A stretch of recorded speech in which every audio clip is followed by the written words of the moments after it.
It's 1985, and Oprah Winfrey, then a young, struggling news anchor, sits in her tiny apartment staring at a rejection letter. She's been told, yet again, that she doesn't have what it takes to succeed in television. The criticism is harsh and personal. They say her voice is too emotional, her appearance isn't polished enough, and her storytelling style doesn't belong in the cold, hard world of news. Oprah is crushed. She spent her whole life dreaming of telling stories that matter, connecting with people and making a difference. But at this moment, all she feels is rejection. She wonders, do I give up? Is this dream even worth chasing anymore? But here's the thing about Oprah. Deep down, there's a spark, a belief that she was meant for something bigger. What she didn't know was that this moment, this failure, would be the start of a journey so extraordinary that it would inspire millions around the world.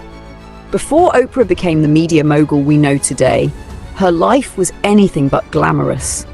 Born into poverty in rural Mississippi, Oprah grew up in a small wooden house with no running water. Her mother was a maid, her father a coal miner. There were no silver spoons, no connections, no privilege, just survival. By the time she was 9, she had already endured unspeakable trauma. She was abused by family members, a dark chapter that left emotional scars she would carry for years. At 13, overwhelmed by her circumstances, she ran away from home and ended up in juvenile detention. But even in the darkest times, Oprah had one thing: a love for learning. Books became her sanctuary, her escape. She dreamed of a life beyond the fields of Mississippi, a life where her voice mattered.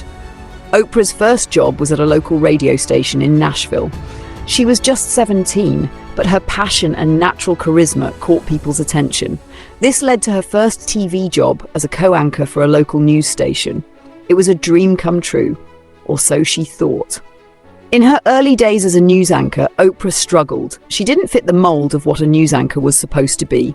Her emotional, empathetic style clashed with the rigid, fact-based reporting her bosses demanded. They wanted her to read the news. Oprah wanted to connect with people. The reviews were brutal. She was demoted from her position as a news anchor and reassigned to a daytime talk show. Many saw this as a career death sentence. Daytime TV was where careers went to fade away. But Oprah saw something different. She saw an opportunity, a chance to be herself. That demotion turned out to be the best thing that ever happened to her. On the talk show, Oprah was free to be Oprah. She wasn't just reading the news. She was having conversations, sharing emotions, and making people feel seen. Her authenticity resonated with viewers in a way no one had anticipated. By the mid-1980s, her talk show had become a local hit. Soon, national networks took notice. In 1986, The Oprah Winfrey Show launched nationwide. It was an instant success, breaking ratings records and redefining what daytime TV could be. But Oprah didn't stop there.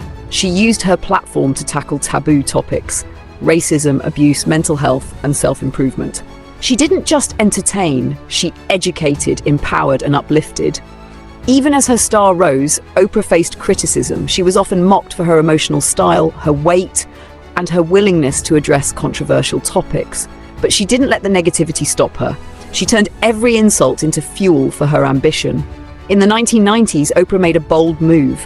She took ownership of her show. She started her own production company, Harpo Productions, becoming one of the first women in Hollywood to fully own her content. This decision made her not just a star, but a business powerhouse.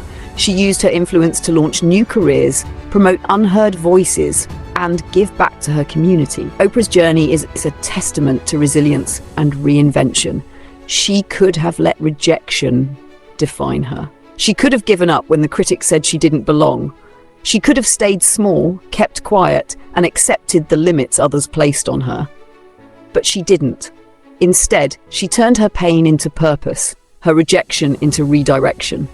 She started with nothing: no money, no privilege, no connections. But she had a vision for her life and refused to let her background limit her. When Oprah was demoted from her anchor job, it felt like the end of her career. But that failure was actually the doorway to her greatest success. She succeeded because she was unapologetically herself. She didn't try to fit into a mold, she created her own. What's holding you back? Is it fear of failure? Fear of rejection? A belief that you're not good enough? Let Oprah's story remind you that setbacks aren't the end. They're the beginning. Take a moment right now and think about one area in your life where you've been playing small. Maybe it's a dream you've been too afraid to chase, a risk you've been too scared to take, or a passion you've been too busy to pursue. Write it down. Commit to taking one small step toward it today. Your journey won't be perfect. You'll face obstacles just like Oprah did. But if you stay true to yourself, if you keep moving forward, you'll find that every setback is just a setup for a comeback. Oprah Winfrey's story is proof that you can overcome anything. Poverty, trauma, rejection, to create a life that inspires others. So, what will your story be? The power is in your hands. Don't let fear stop you. Start today. And when you do, share your journey with others. You never know who might be inspired by your courage. Stay bold, stay authentic, and remember, the best is yet to come.